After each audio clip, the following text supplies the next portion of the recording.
Assalamualaikum warahmatullahi wabarakatuh.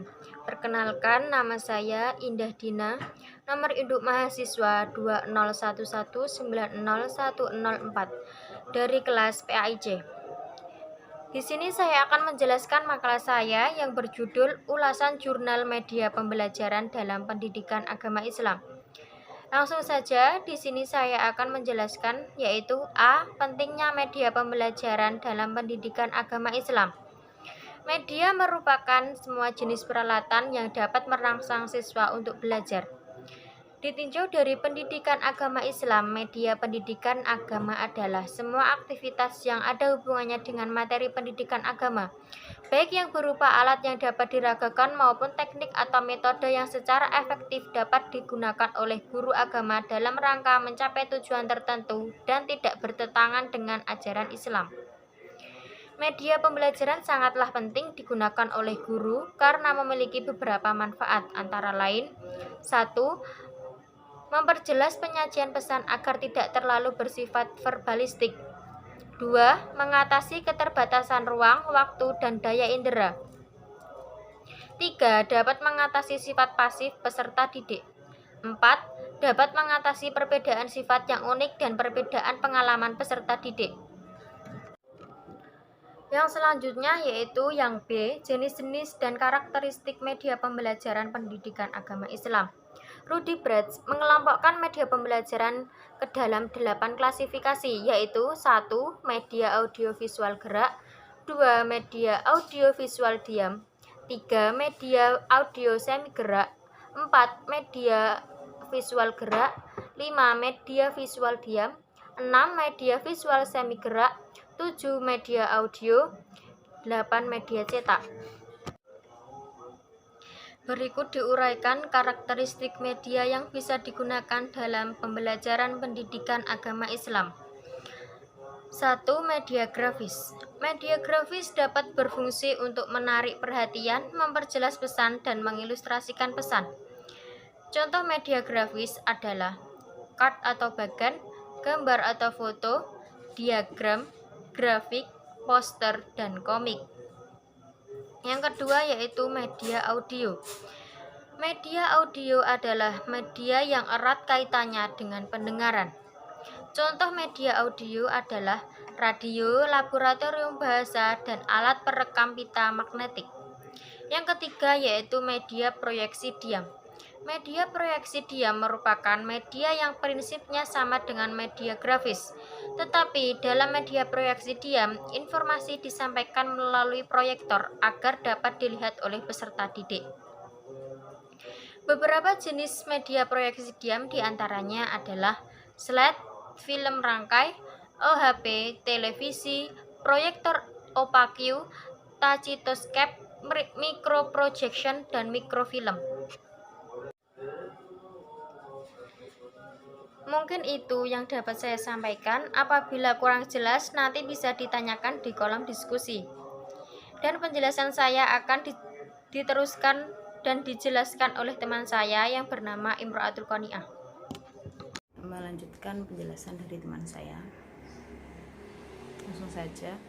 Di sini saya akan menjelaskan dua subbab yang pertama yaitu kriteria dan prosedur dalam pemilihan media pembelajaran agama Islam.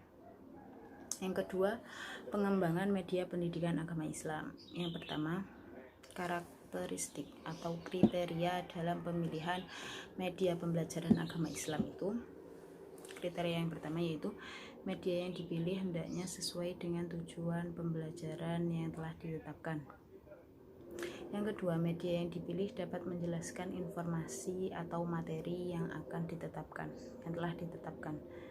Yang ketiga, ketersediaan media yang ada di sekolah sesuai dengan kemampuan guru dalam merancang media. Yang keempat yaitu kondisi siswa harus sesuai dengan media yang dijadikan bahan untuk pembelajaran. Yang kelima, biaya yang dikeluarkan harus sesuai dengan manfaat yang diperoleh dari pemilihan media pembelajaran tersebut. Dalam hal ini, pemilihan media pembelajaran sangat penting karena berhubungan dengan optimal atau tidaknya dari hasil pembelajaran melalui media pembelajaran tersebut. Subbab yang kedua yaitu pengembangan media pendidikan agama Islam. Pengembangan media pembelajaran yang dimaksudkan dalam hal ini yaitu merupakan suatu usaha penyusunan program media pembelajaran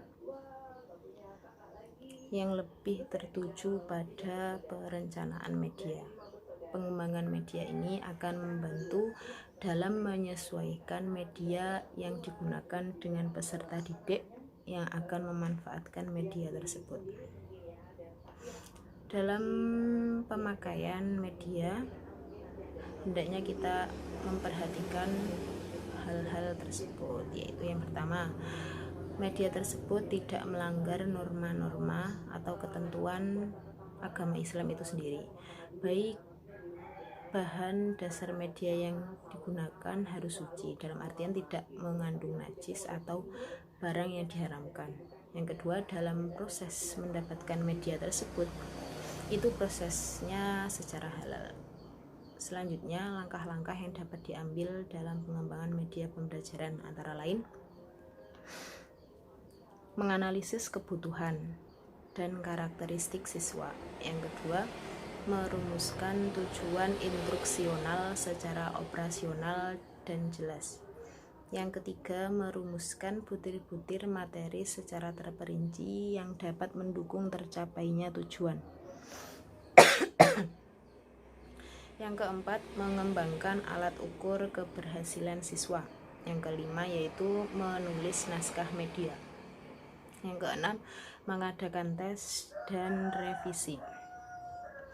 Analisis kebutuhan yang dimaksudkan di sini adalah melihat kesenjangan antara kemampuan, keterampilan, dan sikap peserta didik yang kita inginkan dengan kemampuan, keterampilan, sikap peserta didik yang mereka miliki.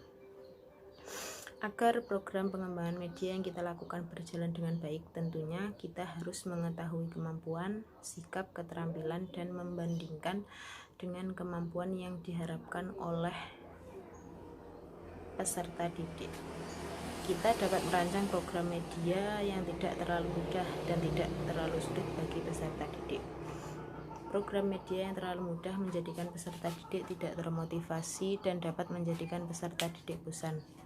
Begitu juga sebaliknya, program media yang terlalu sulit menjadikan peserta didik akan frustasi.